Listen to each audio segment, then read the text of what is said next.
นี่ล่ะพี่ชายให้น้องขอนำเด้อขออายก็จะได้ว่าน้องยิงหรือว่าเล่นโตได้เห็นว่าก็ได้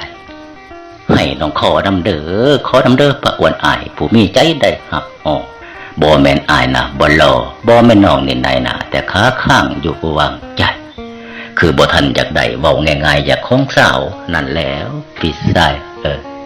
ความสัมพันธ์ของเฮาเป็นหมู่กันซะน้ออายอย่าได้หมายดอกเป็นสู่อยู่นำกันเถาะน้อพี่ฮักกันไปแบบจังสี่ก็ดีแล้วล่ะพี่ชาย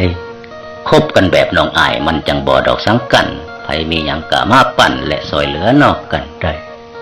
เป็นพี่ชายดอกกับน้องสิยืนยาวกว่าเป็นอื่น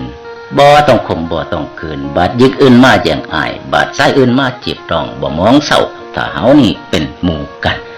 แต่ถ้าคบแบบนั้นเดี๋ยวก็บ่ดอกมีสุขเดี๋ยวก็อุกหัวใจบาดพี่ชายมาหึงน้อง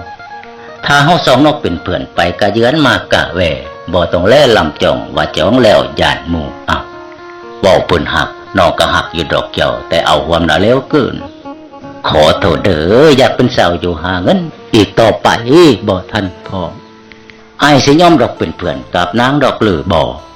กะบ่ขอลงลำตามใจเจ้าสิไต่ตองขออย่าเขียดให้น้องว่าน้องยิงตะน้องโตได้เด้ออายขอนำกันหลายๆอีกอย่างหนึ่งนั่นนะน้องนี่ก็ย่านแต่งงานแล้วพร้อมโซลูกออกมาสิค่าเลี้ยงหากมีแต่เพียงโตน้องกองความเศร้าบ่มีห่วง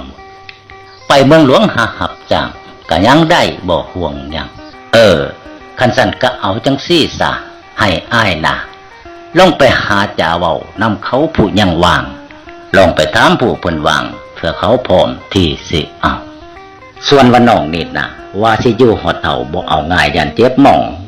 มีคู่ครองแล้วเจ็บผัวเบิ่งเอาติผู้เพิ่นเป็นแถวกะบ่มีลูกหลานนำกันแล้วยังไปมีดอกเมียใหม่เห็นบ่ล่ะจังสั่นล่ะน้องนี่ก็จังบ่อยากได้ยันมันช่อบัดเถื่อหลังอย่าสั่งน้องว่ายิ่งหลาย